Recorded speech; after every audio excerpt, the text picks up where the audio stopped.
신속하게 증거의 절차를 추진하든지 아니면 본인 스스로 자진으로 의원직을 사퇴하고 검찰 수사에 적극 협조하는 길밖에 없음을 민주당은 아직도 국회법에 따른 처리만 고집할 뿐 징계 수위에 대해서는 이런 방구도 하지 않고 있습니다.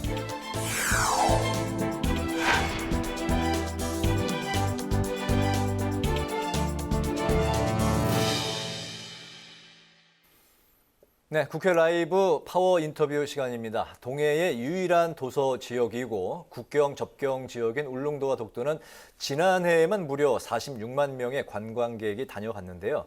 하지만 국민을 안전하고 쾌적하게 맞이할 여건이 매우 부족한 현실입니다.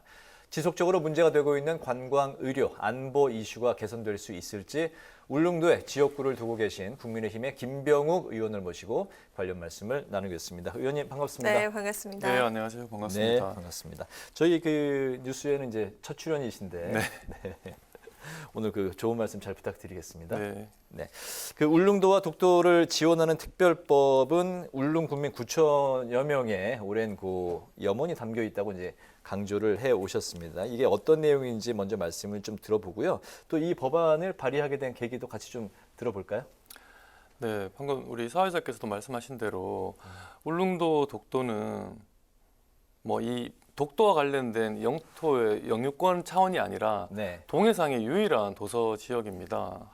그러다 보니 실질적으로 이 접경 지역임에도 불구하고 접경 지역으로서의 좀 어려움이나 불편함을 좀 국가가 특별히 지원해주는 오히려 그런 일이 없었습니다. 그래서 오히려 좀 역차별을 받고 있다. 그래서 저희 이제 울릉군 지역이 포항과 같은 지역구를 두고 있는데요. 포항 지역의 국회의원들이 이 울릉도와 독도를 특별히 좀 지원하고 또 종합 발전 계획을 수립할 수 있는 그런 법안들을 발의해 왔습니다. 네. 하지만 여러 가지 사정으로 잘 되지 않았는데요. 이번에는 좀 꼭 이 법을 통과시켜서 앞서 또 우리 사회자께서 작년에 우리 46만여 명 우리 울릉도에 역대 가장 많은 관광객이 방문을 했고요. 또 네. 앞으로 한 2, 3년 뒤에 공항 개항이 예정되어 있습니다. 네. 그러면 더 많은 관광객이 또 입도를 할 텐데 그러면 우리 울릉군에 이제 머무르고 살고 있는 지역 주민들뿐만 아니라 관광객들까지 전체적으로 우리가 이분들을 다 지원할 수 있는 그런 좀 체계적인 지원 시스템을 마련할 필요가 있습니다. 그래서 이 법을 이번에 꼭 통과시켜야 되겠다는 말씀을 드리고 싶습니다. 비행기로 바로 이제 울릉도까지 갈 수 있는 그 시기가 이제 얼마 안 남았군요.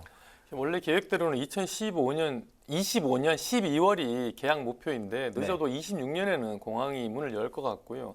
지금 또 뭐 46만 명 그리고 올해도 50만 명까지도 보고 있는데 앞으로 공항까지 개항이 돼서 김포에서 울릉까지 만약에 1시간, 뭐 포항에서 울릉까지 30분 이 정도 내로 이제 쉽게 울릉도에 갈 수 있다고 하면 더 많은 우리 국민들뿐만 아니라 외국인들까지 아주 많은 분이 찾을 것 같습니다. 사실 지금 또 약간 오버 투어리즘이 있거든요. 그래서 여러 가지 좀 교통 문제, 숙박 문제 여러 가지 문제가 있는데 이걸 지금 울릉군 혼자 해결하라고 하기에는 사실 좀 역량이 좀 부족한 게 사실입니다. 네. 안보적인 측면에서도 그렇고 우리 생활 지원 면에서도 그렇고 관광객들을 이렇게 보호하기 위해서도 그렇고 편의를 제공하기 위해서도 꼭 이 법이 마련되어서 정부가 울릉군 종합발전계획을 수립하도록 그에 필요한 사업들을 실시할 수 있도록 해야 합니다. 네. 네. 자, 그런데 이 법안이 지난 19대 그리고 20대 국회에서도 발의가 된 걸로 알고 있는데 당시 그 재정당국의 반대로 통과가 되지 못한 것으로 이렇게 알고 있습니다. 이거 어떤 사연이 있는 걸까요?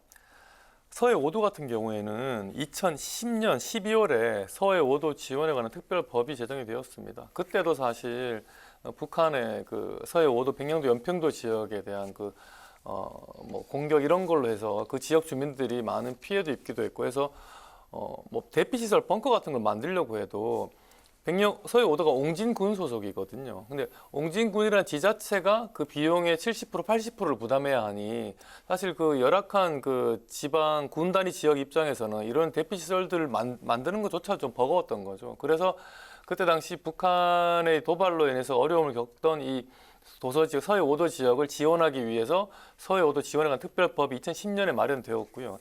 그리고 그 이후에 2013년도에도 당시 포항 북구에 있는 이병석 전 국회 부의장이 당시 이 울릉도 독도의 지원에 관한 법을 만들었었는데 그때 행안부가 반대한 것은 아무래도 서해 5도는 북한과 아주 맞닿아 있고 실질적으로 북한의 도발이 이루어졌었고요. 그러다 보니까 현실적으로 그 북한으로부터 우리 주민들을 지키기 위해서 그리고 이 지역을 좀 안정화시키기 위한 그런 지원 특별법이 필요하다고 인정을 했지만 울릉도는 아직 그래도 뭐 북한으로부터 특별히 공격을 받을 일이 있을 것 같다는 좀 약간 어떻게 보면 안보 불감증 이런 것도 있었겠죠. 그래서 처음에 13년도 19대 때 발의된 법안 또 폐기가 됐었고 그 이후에 또 박명재 전 의원이 발의한 법 역시도 마찬가지로 폐기가 되었습니다. 그때도 행안부가 다른 도서 지역과 형평의 문제를 좀 문제 삼았습니다. 그래서 이번에는 법을 낼 때 행안부하고 최대한 사전에 조율을 했고요.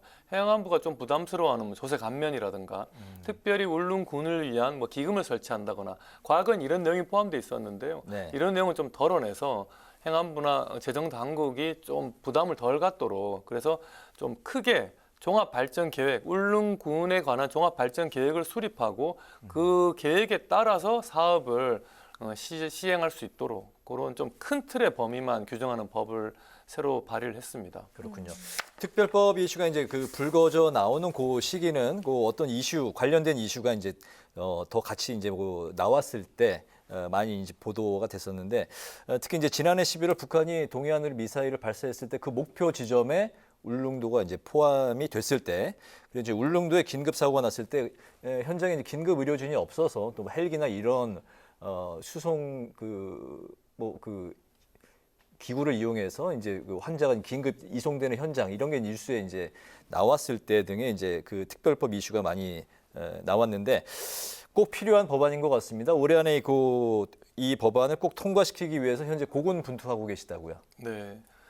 작년 11월 초에 북한의 미사일이 울릉도 방향으로 이렇게 발사가 되어서 그때 울릉도에 공습 경보가 그 사이렌이 네. 발령되는 그 초유일이 일어났습니다. 맞습니다. 네. 그러니까 울릉도로서는 최근에 실질적인 북한의 도발 위협을 실질적으로 겪은 게 작년 11월이 오랜만에 있었던 일이고요. 근데 네. 실제로 막상 공습 경보는 울렸는데 그 주민들은 이게 정말 실제 상황인지 아니면 훈련 상황인지도 잘 인지하지 못했고요. 네. 또 실제로 그럼 지하에 있는 대피시설로 가야 되는데 대피시설이 8군데가 있다고는 문서상은 되어 있지만 실제로 제가 그 11월 2일 날 바로 밤에 울릉도를 들어갔었거든요. 그 다음 날 아침 울릉도 가서 네. 그 대피시설로 지정된 지하 공간에 가보니 실제로는 뭐 군청 지하에 있는 기계실 아니면 뭐 노래방 뭐 이런 거밖에 없었습니다. 울릉군은 제대로 된 지하 시설이 없습니다, 실제로. 네. 그래서 제대로 된 대피 시설을 좀 확충을 해야겠는데 이를 위해서 정부의 재정 지원이 필요한데 일반 법에 따라서는 아까 전에 말씀드린 대로 지자체 부담이 70% 80%거든요. 근데 그렇게 해서는 이거 몇백억짜리 사업을 할 수가 없습니다. 네. 그래서 울릉군 내에 제대로 된 대피소를 만드는 사업을 하기 위해서라도 이 울릉도 독도 지원에 관한 특별법이 꼭 통과가 되어야겠고요. 그래서 이 법을 통과시키기 위해서 뭐 행안부, 기재부 관계자들도 수시로 계속 면담을 했고요. 국회 네. 행안위의 위원장, 간사님들과도 긴밀하게 지금 협조를 하고 있습니다. 올해 안에 통과가 목표입니까? 올해 안에 통과를 시켜야 됩니다. 그래야 내년부터는 이 정부가 울릉도 독도의 지원을 위한 그 대피시설을 만든다거나 정주 여건을 향상시킨다거나 하는 이런 계획을 수립을 하고 그 계획에 따라서 후내년부터는 필요한 사업들을 할 수 있으니까요. 올해 통과가 안 되면 또 사실 22대 국회 새로 이걸 해야 하는데 이번에 이 작년 11월에 북한의 미사일 도발을 이 계기로 해서 울릉도가 정말 접경 지역이다. 서해 5도와 서해 5도에 준한 접경 지역이라는 인식을 우리 국민들, 특히 우리 정부 관계자들이 지금 하고 있기 때문에 이번 기회에 꼭 이 법을 통과시켜야겠다고 생각하고 네. 있습니다. 네, 자 법안에 대한 이야기 나눠봤는데 이제 그 주요 현안을 짚어볼까 하는데요. 지난주 그 민주노총 건설노조의 대규모 집회 이후에 정부 여당이 자정부터 그 새벽 6시까지 집회와 시위를 금지하는 집시법 개정을 추진하겠다고 밝혔습니다. 이 당시에 그 음주 소란 논란들이 좀 네. 있었습니다. 네, 이에 대해서 그 민주당이 국민의 헌법적 권리를 침해한다 이렇게 반대를 하고 있는 입장인데요. 이번 사안 그 어떻게 보십니까? 집회 시위가 국민의 기본권인 건 분명합니다. 표현의 자유의 영역이기도 하고요. 하지만 그 시위를 하는 그 정도가 어느 정도 그 국민들의 일상생활을 크게 해치지 않는 정도라야 되는 것인데 국민들이 받아들일 수 있는 정도의 그 강도로 진행이 되어야 하는데 1박 2일로 도로 전체를 점유하고 거기서 밤에 또 술판까지 벌여가면서 이게 시위를 하는 건지 뭐 노숙 그냥 술판을 벌이는 건지 이런 시위라면 우리 국민들이 저는 수용하기 어렵고 우리 법도 그런 형태의 어떤 행동까지 정당한 집회나 시위로 본다고 저는 생각하지 않습니다. 그래서 헌법재판소가 2009년에 이 헌법 불합치 결정을 내린 게 있습니다. 집시법의 당시 10조에 네. 네. 5개 집회 금지 시간을 해 뜨기 전이나 해진 후로 규정된 집시법 제10조가 있습니다. 이게 근데 모호하다고 해서 헌법 불합치 판정을 내렸고요. 헌재가 헌법 불합치 판정을 내리면 국회는 즉각 헌재 헌법 불합치 판정 취지에 맞게 법을 고쳐야 됩니다. 그래서 법을 몇 시부터 몇 시까지 정확하게 그러면 집회를 하지 말자 이런 법 개정안을 내서 새로운 법을 만드는 게 국회의 당연한 도리고 해야 할 일인데 그걸 안 하고 있는 거예요. 국회가 지금 태업을 하고 있는 겁니다. 그래서 저희 국민의힘에서는 0시부터 6시, 새벽 아침 6시까지는 야간에 이제 집회나 시위를 하지 못하게 하자 그런 집시법 개정안을 지금 내놓은 상태고요. 그래서 그런 법을 고치자고 하는데 민주당은 사실 뭐 민주노총과의 좀 특수 관계인 건지 지금 이 법에 대해서 반대하고 있는데 국민들 입장에서 좀 생각했으면 좋겠습니다. 네, 알겠습니다. 국회의원 재산 공개 대상에 가상자산도 명시하도록 하는 국회법 개정안이 통과가 됐습니다. 단지 공직자의 가상자산을 수탁기관에 맡기는 백지 신탁 제도에 대해서는 결론이 나지 않은 상황이고 또 자진 신고 방식에도 일부 좀 회의적인 시선이 존재하는 게 좀 사실인 것 같습니다. 이른바 김남국 방지법 실효성에 대해서 좀 어떻게 생각하십니까?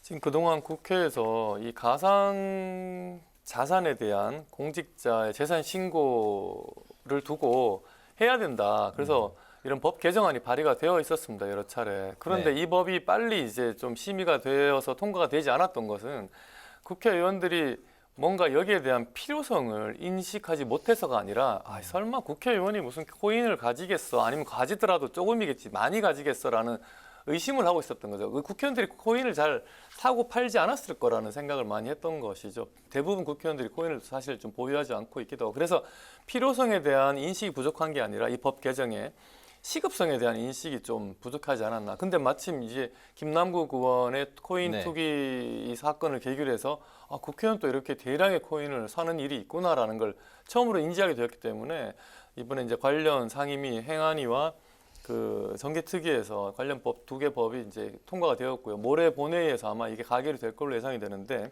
그러면 이제 올해 5월 30일 1일 기준으로 해서 국회의원뿐만 아니라 고위공직자들이 가상 자산을 가지고 있다면 다 재산 신고를 하도록 6월 30일까지 하도록 그렇게 법이 이제 개정이 될 텐데요. 네.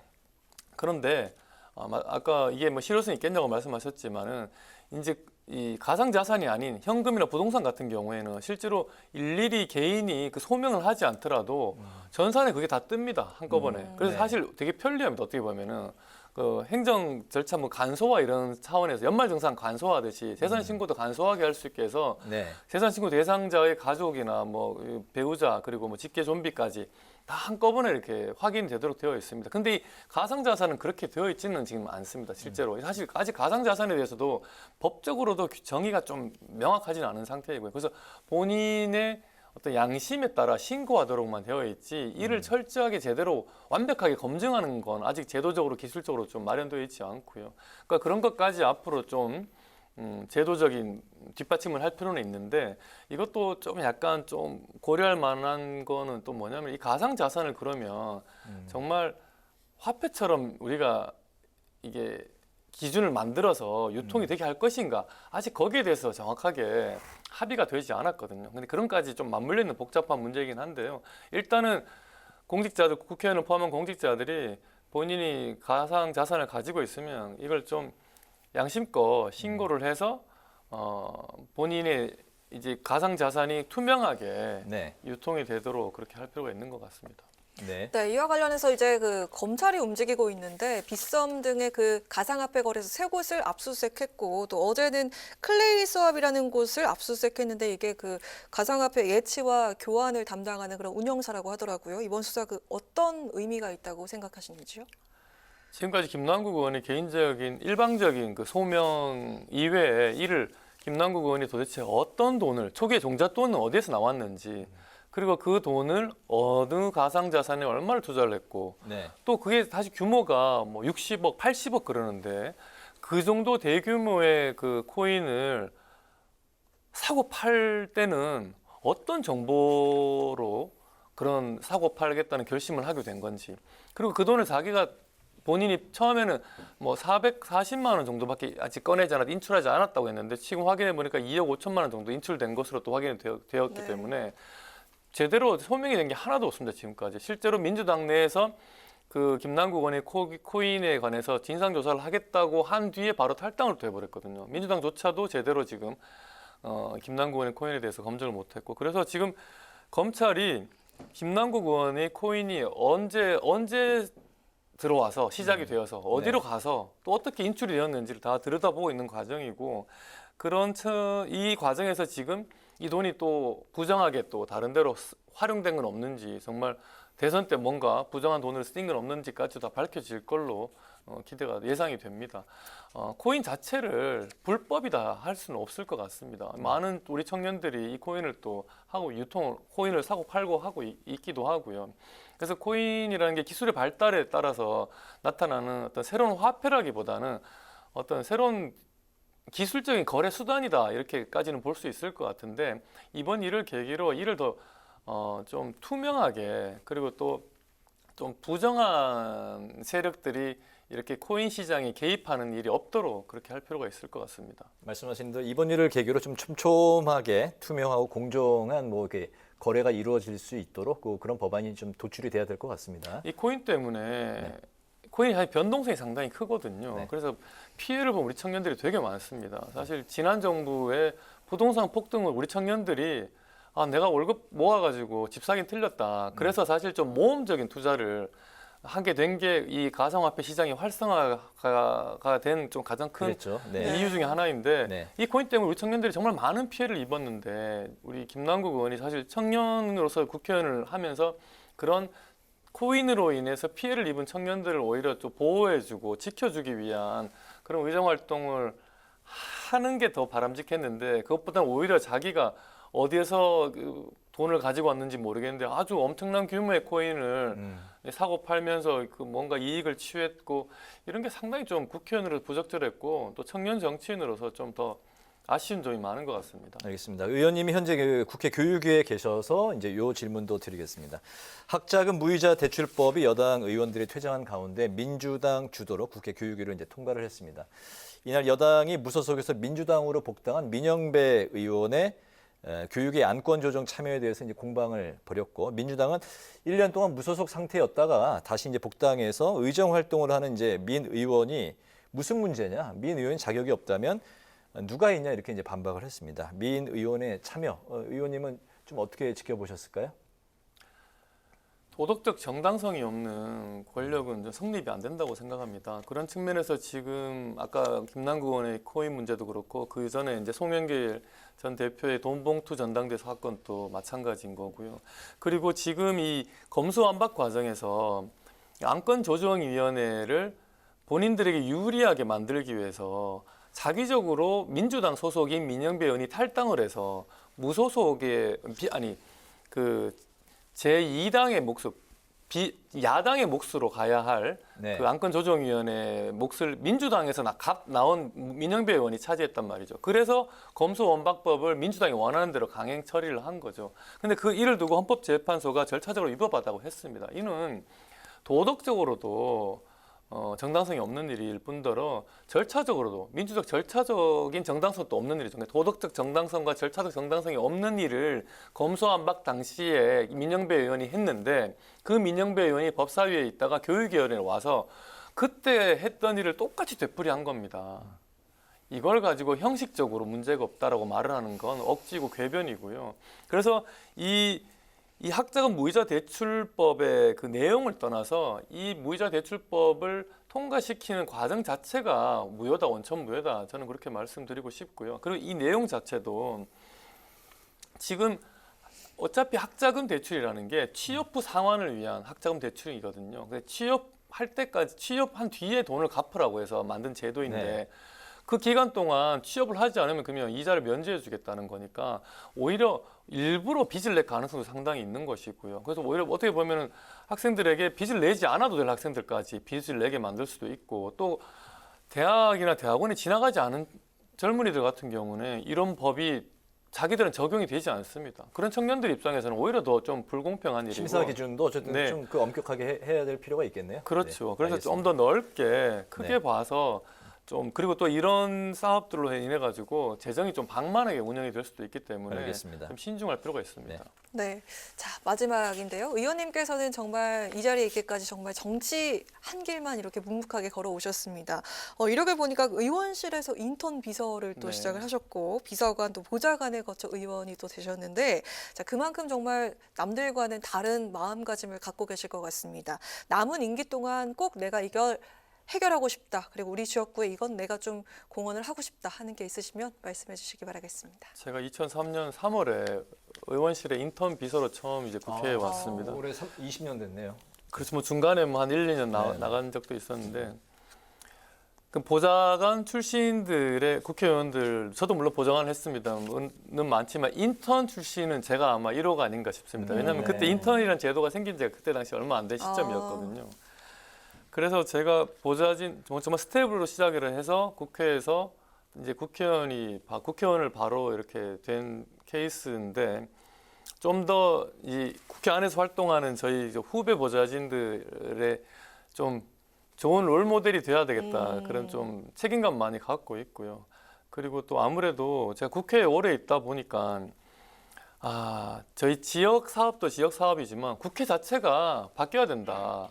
그러니까 국회가 의회 민주주의의 전당이 되고 의회 민주주의가 발전해야 되는데, 우리나라는 정당 정치만 활성화되어 있습니다. 정당 정치가 활성화되다 보니까 당 대표를 중심으로 한 각 당의 그 대결이나 갈등만 의회에서 이게 반복이 되풀이가 되는 것 네. 같습니다. 그러니까 의회 민주주의라는 건 각 의회 상임위원회에서 뭐 국민들에게 필요한 여러 가지 안건을 놓고 대화 타협을 통해서 정치를 하는 게 의회 민주주의인데, 정당 정치라는 건 선거를 위해서 서로 그냥 싸움을 하는 정치가 될 수밖에 없거든요. 근데 우리는 의회 민주주의는 약하고 정당 정치만 강한 거죠. 그래서 저는 앞으로 우리 국회가 제 본연의 기능을 회복하기 위해서는 정당 정치는 좀 줄어들고 약해져야 하고, 의회 민주주의, 의회 정치가 활성화가 돼야 되겠다.